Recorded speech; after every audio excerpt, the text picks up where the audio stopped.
नमस्कार दोस्तों, स्वागत है आप सभी का सौरभ स्टडी पॉइंट में। आज हम एग्ज़ाम से रिलेटेड जो महत्वपूर्ण प्रश्न लेकर के आए हुए हैं, ये सभी एग्जामों के लिए लूसेंट के जो प्रश्न दोस्तों आप लोगों को करा रहे हैं, ये एग्ज़ाम के लिए बहुत ही शानदार और महत्वपूर्ण रहने वाले हैं। तो आइए शुरू करते हैं। हमारा पहला क्वेश्चन क्या दिया गया है? पहला क्वेश्चन दिया गया है कि सैयद वंश का संस्थापक कौन था। तो हमको बताना है कि जो सैयद वंश का संस्थापक था वो इनमें से कौन रहने वाला है दोस्तों। तो इसका सही जवाब क्या रहने वाला है, आइए जानते हैं। तो इसका सही जवाब हमारा क्या हो जाएगा? खिज्र खां जवाब जो हमारा है एकदम सही हो जाएगा। तो सी ऑप्शन हमारा एकदम सही हो जाएगा दोस्तों। बात करें अगर खिज्र खां के पुत्र के बारे में कि खिज्र खां का पुत्र कौन था, तो खिज्र खां का पुत्र कौन था? मुबारक खां। मुबारक खां जो था वो खिज्र खां का पुत्र था। अब दोस्तों अगर बात कर लेते हैं कि सैयद वंश का अंतिम सुल्तान, अगर सैयद वंश का अगर अंतिम सुल्तान के बारे में बात करें कि अंतिम सुल्तान के बारे में अगर बात करें तो कौन हो जाएगा? अलाउद्दीन आलम शाह जो है वो सैयद वंश का अंतिम जो है शासक हो जाएगा, सुल्तान हो जाएगा। अब बात करें अगर खिज्र खां की मृत्यु के बारे में, खिज्र खां की मृत्यु के बारे में अगर बात करें तो इसकी मृत्यु 20 मई 1421 में 20 मई 1421 में हुई थी।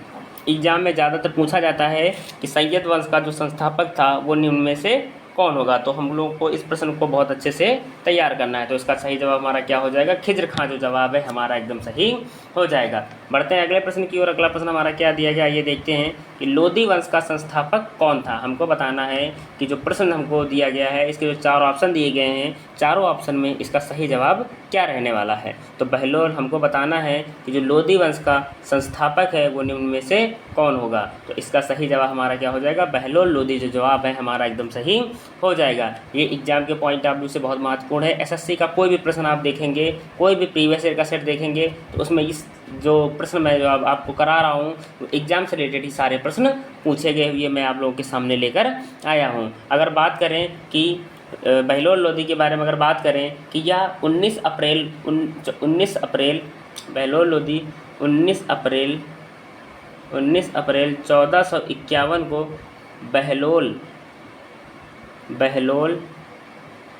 बहलोल शाह गाजी की उपाधि धारण करता है। गाजी की उपाधि धारण करता है जो बहलोल लोधी होता है दोस्तों, ये 19 अप्रैल 1451 को बहलोल शाह गाजी की उपाधि धारण करता है और दिल्ली के सिंहासन पर बैठता है। जो बहलोल लोधी है ये दिल्ली के सिंहासन पर बैठता है। अगर बात करें बहलोल लोधी के बारे में कि बहलोल लोधी के पुत्र का क्या नाम था, बहलोल लोधी के पुत्र के बारे में अगर बात करें तो इसके पुत्र का क्या नाम था? निजाम खां जो था इसके पुत्र का नाम था दोस्तों। आइए बढ़ते हैं इसी के साथ में अगले प्रश्न की ओर। और अगर बात कर लें लोधी वंश की मृत्यु के बारे में, अगर लोधी वंश की मृत्यु के बारे में बात करें दोस्तों तो इसकी मृत्यु कब हुई थी? 21 नवंबर 1517 में। 21 नवंबर 1517 में जो है लोधी की मृत्यु हुई थी दोस्तों। जो बहलोल लोधी था इसकी मृत्यु हुई थी। आइए बढ़ते हैं कि इसी के साथ में अगले प्रश्न की ओर। अगला प्रश्न हमारा क्या दिया गया, आइए देखते हैं। दिया गया है कि पानीपत का प्रथम युद्ध कब हुआ था दोस्तों। हमको बताना है कि जो पानीपत का प्रथम युद्ध हुआ था वो कब हुआ था। तो आइए जानते हैं कि पानीपत का प्रथम युद्ध कब हुआ था। तो दोस्तों पानीपत का प्रथम युद्ध 1526 में हुआ था। अगर बात करें किसके किसके बीच में हुआ तो बाबर और इब्राहिम लोदी के बीच में। इब्राहिम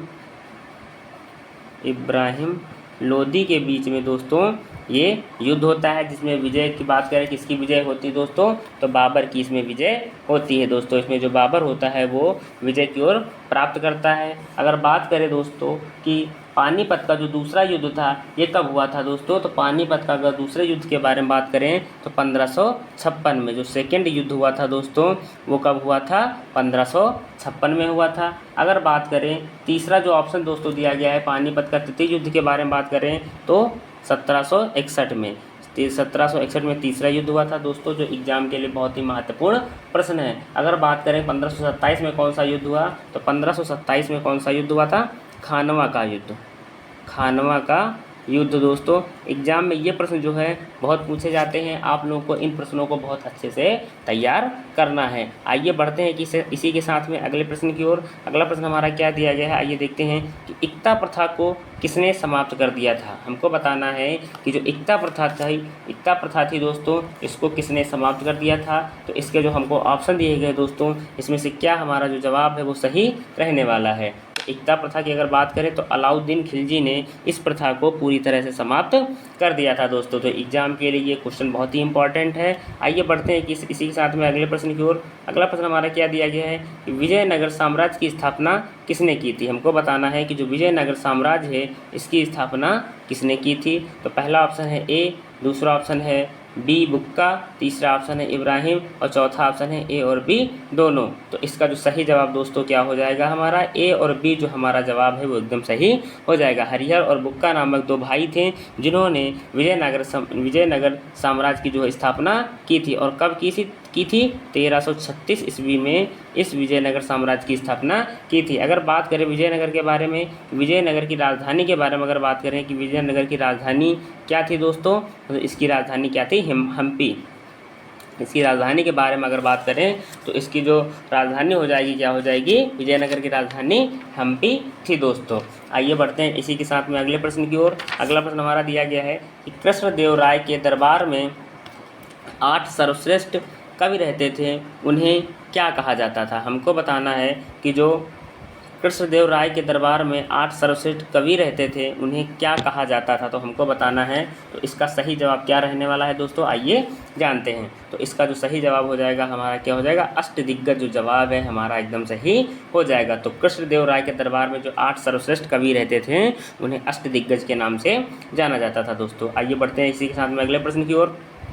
अगला प्रश्न हमारा दिया गया है, किसके शासनकाल में सर्वप्रथम बारूद का उपयोग किया गया था। हमको बताना है कि कौन सा ऐसा शासनकाल था जिसमें सर्वप्रथम बारूद का उपयोग किया गया था। तो इसका जो सही जवाब रहने वाला है दोस्तों क्या हो जाएगा, मोहम्मद शाह जो है हमारा जवाब एकदम सही हो जाएगा। तो सी ऑप्शन हमारा एकदम राइट हो जाएगा। अगर बात करें कि सर्वप्रथम बारूद का उपयोग किया गया था तो मोहम्मद शाह के शासनकाल में जो सबसे पहले बारूद का उपयोग किया गया था दोस्तों। ये एग्ज़ाम के लिए भी बहुत इंपॉर्टेंट है, आप लोगों को इन प्रश्न को बहुत अच्छे से तैयार करना है दोस्तों। आइए बढ़ते हैं इसी के साथ में अगले प्रश्न की ओर। हमारा अगला प्रश्न क्या दिया गया है दोस्तों, आइए देखते हैं। तो अगला प्रश्न हमारा दिया गया है कि मुगल वंश का संस्थापक कौन था। हमको बताना है कि जो मुगल वंश है इसका संस्थापक कौन था। तो इसका जो सही जवाब दोस्तों हो जाएगा हमारा क्या हो जाएगा, तो बाबर जो जवाब है हमारा एकदम सही हो जाएगा। बात कर लेते हैं कि बाबर का शासनकाल कब से कब तक रहा। तो इसके अगर शासनकाल के बारे में बात करें तो 1526 से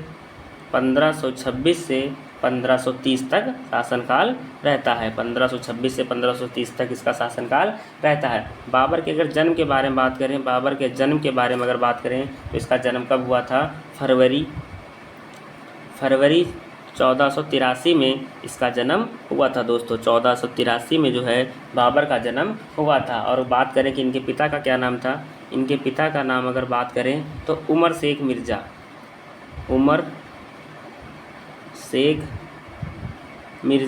इनके पिता का नाम था। बाबर के पिता का क्या नाम था, उमर शेख मिर्ज़ा था इनके पिता का नाम दोस्तों।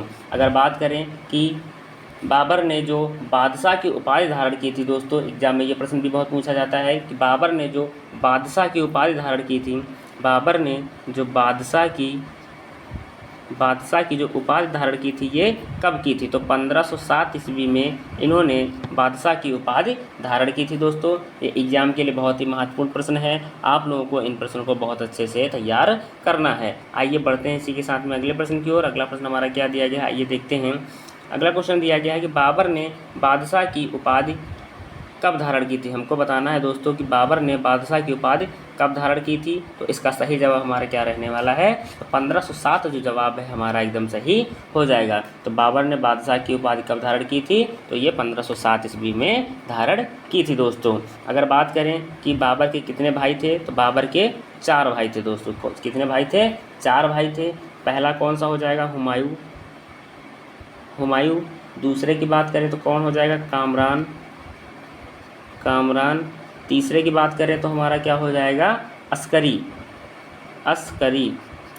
तीसरा हो जाएगा दोस्तों बाबर का भाई, और चौथे के बारे में अगर बात करें तो क्या हो जाएगा, हिंदाल। हिंदाल जो ये बाबर के भाई थे दोस्तों, 4 भाई थे, हुमायूं, कामरान, आस्कीर और हिंदल। जो दोस्तों ये 4 हैं, ये चारों जो हैं बाबर के भाई थे। आइए बढ़ते हैं दोस्तों इसी के साथ में अगले प्रश्न की ओर। अगला प्रश्न हमारा क्या दिया गया है, ये देखते हैं कि पानीपत के प्रथम युद्ध में बाबर ने किस नीति का प्रयोग किया था। हमको बताना है कि जो पानीपत का प्रथम युद्ध हुआ था, इसमें बाबर ने किस नीति का प्रयोग किया था दोस्तों। तो इसमें किस नीति का प्रयोग किया गया था, आइए जानते हैं। तो इसका जो सही जवाब हो जाएगा हमारा क्या हो जाएगा, तुगलमा जो युद्ध नीति थी दोस्तों, इसका इन्होंने प्रयोग किया था। और दोस्तों बात करें किसका प्रयोग किया था, तोप खानों का भी प्रयोग किया था दोस्तों। एग्जाम में पूछा भी बहुत जाता है कि बाबर ने किस नीति का प्रयोग किया था, तो तुगलमा नीति थी जो दोस्तों, इसका बाबर ने सर्वप्रथम प्रयोग किया था, और तोप खानों का भी सर्वप्रथम प्रयोग किया था दोस्तों। ये एग्ज़ाम के लिए दोस्तों जो प्रश्न है बहुत ही इंपॉर्टेंट है, आप लोगों को इन प्रश्न को बहुत अच्छे से तैयार करना है। आइए बढ़ते हैं इसी के साथ में अगले प्रश्न की ओर। अगला प्रश्न हमारा दिया गया कि पानीपत का दूसरा युद्ध कब हुआ था। हमको बताना है कि जो पानीपत का दूसरा युद्ध था ये किस डेट को हुआ था दोस्तों। तो इसका जो सही जवाब क्या रहने वाला है दोस्तों, तो इसका सही जवाब हमारा क्या हो जाएगा दोस्तों। अभी हमने आप लोगों को जो प्रश्न कराया है दोस्तों, पहला प्रश्न जो कराया था पहला, तो उसमें हमने बताया था आप लोगों को कि पानीपत का प्रथम युद्ध कब हुआ था। तो उसमें दोस्तों हमने आप लोगों को रिवीजन कराया था, पहला, दूसरा, तीसरा और दोस्तों एक कौन सा कराया था। तो अगर आप लोगों को दोस्तों इन प्रश्नों के जवाब पता हैं तो आप लोग हमें कमेंट बॉक्स में कमेंट करके ज़रूर बताइएगा दोस्तों। ये एग्ज़ाम में बहुत बार पूछे जाते हैं, तो इन प्रश्नों को दोस्तों आप लोग बहुत अच्छे से तैयार करिएगा, क्योंकि कोई भी अगर दोस्तों पेपर उठा करके देखेंगे आप, तो उसमें किसी न किसी पेपर में प्रीवियस के जो पेपर हैं उसमें कोई ना कोई 1-2 प्रश्न इस सॉल्यूशन से ज़रूर पूछे जाते हैं। जो हम आप लोगों को करा रहे हैं ये प्रश्न एग्जाम के लिए बहुत ही शानदार और महत्वपूर्ण रहने वाले हैं। तो इसका जो सही जवाब हो जाएगा हमारा क्या हो जाएगा, 1556 जो जवाब है एकदम सही हो जाएगा। ये एग्जाम के लिए दोस्तों बहुत इंपॉर्टेंट प्रश्न है। आइए देखते हैं अगला प्रश्न जो हमारा दोस्तों, अगर बात करें 1527 में कौन सा युद्ध हुआ था। 1527 में अगर बात करें कौन सा युद्ध हुआ था, खानवा का युद्ध। खानवा का युद्ध कब हुआ था दोस्तों, 1527 ईस्वी में खानवा का युद्ध हुआ था। आइए जानते हैं अगला युद्ध कब हुआ हमारा। 1528 में अगर बात करें कौन सा युद्ध हुआ, तो चंदेरी का युद्ध कब हुआ था, 1528 ईस्वी में चंदेरी का युद्ध हुआ था। अगर बात करें 1529 में कौन सा युद्ध हुआ था, तो घाघरा का युद्ध दोस्तों कब हुआ था, ये हुआ था 1529 ईस्वी में घाघरा का युद्ध हुआ था। एग्जाम में इससे एक ज़रूर प्रश्न पूछा जाएगा दोस्तों, तो आप लोग इन प्रश्नों को बहुत अच्छे से रिवाइज करिए। आइए देखते हैं इसी के साथ में अगला प्रश्न हमारा क्या दिया गया है। अगला प्रश्न दिया गया, खानवा के युद्ध में बाबर ने राणा सांगा के खिलाफ कौन सा नारा दिया। तो हमको बताना है कि जो खानवा के युद्ध में बाबर ने राणा सांगा के खिलाफ कौन सा नारा दिया था। तो इसका जो सही जवाब क्या रहने वाला हो जाएगा दोस्तों, तो जिहाद का नारा दिया था। कौन सा नारा दिया था, जिहाद का नारा दिया था दोस्तों। एग्जाम में बहुत बार पूछा भी जाता है। आइए बढ़ते हैं इसी के साथ में अगले प्रश्न की ओर। अगला प्रश्न हमारा क्या दिया गया है। अगर बात करें दोस्तों, थोड़ी सी और जानकारी इसमें ले लेते हैं कि जब खानवा का युद्ध हुआ था, इसमें बाबर ने राणा सांगा के खिलाफ जिहाद का नारा दिया था, और युद्ध में विजय के बाद गाजी की उपाधि धारण की थी दोस्तों। किसने, गाजी की उपाधि धारण की थी दोस्तों। ये एग्जाम के लिए बहुत ही महत्वपूर्ण प्रश्न है। आइए बढ़ते हैं इसी के साथ में अगला प्रश्न की ओर। अगला प्रश्न दिया गया, बाबर के शव को दफनाया गया था। हमको बताना है कि जो बाबर के शव को कहाँ दफनाया गया था। तो इसका सही जवाब हमारा क्या रहने वाला हो जाएगा दोस्तों, आइए जानते हैं। तो इसका सही जवाब हो जाएगा आगरा के आराम बाग में जो दोस्तों बाबर को दफनाया गया था। एग्जाम के लिए भी ये प्रश्न बहुत इंपॉर्टेंट है। कोई भी एग्जाम आप उठा करके देखेंगे, कोई भी प्रीवियस ईयर का सेट उठा करके देखेंगे आप, 1 से 2 क्वेश्चन इन प्रश्नों से ज़रूर दोस्तों पूछे जाते हैं। तो आप लोग इन प्रश्नों को बहुत अच्छे से रिवाइज करिए। आइए देखते हैं, तो इसका सही जवाब हमारा क्या हो जाएगा, आगरा के आराम बाग में जो जवाब है हमारा एकदम सही हो जाएगा। तो इसका सी ऑप्शन जो है एकदम सही हो जाएगा। आइए देखते हैं अगला प्रश्न हमारा क्या दिया गया है। अगला प्रश्न दिया गया है कि बाबर की आत्मकथा है हमको बताना है कि जो बाबर की आत्मकथा है वो निम्न में से कौन सी रहने वाली है। तो इसका सही जवाब हमारा क्या हो जाएगा, बाबरनामा जो जवाब है हमारा एकदम सही हो जाएगा। दोस्तों इसको याद करने का तरीका बताएं अगर, तो बाबर में आगे क्या जोड़ देना है, नामा, तो बाबरनामा जो होगी इनकी एक आत्मकथा हो जाएगी। और अगर बात करें जिसका अनुवाद बाद में फारसी भाषा में जो अनुवाद हुआ था, इसको किसने किया था, फारसी भाषा में जो अनुवाद किया था बाबरनामा का किसने किया था, तो रहीम खान खाना ने, रहीम खान खाना ने इसका फारसी भाषा में अनुवाद किया था। एग्ज़ाम के लिए दोस्तों ये दोनों प्रश्न बहुत इंपॉर्टेंट हैं, आप लोग इन प्रश्नों को बहुत अच्छे से रिवाइज करिएगा। आप लोगों को बता देना चाहते हैं दोस्तों कि आप लोग हमारे चैनल पे सुबह 6 बजे आप लोगों को डेली एक वीडियो मिलेगी जो एग्ज़ाम के लिए बहुत ही शानदार और महत्वपूर्ण रहने वाली है। तो दोस्तों अगर आप हमारे चैनल पे अभी तक नए हैं तो हमारे चैनल को सब्सक्राइब कर लें दोस्तों। धन्यवाद।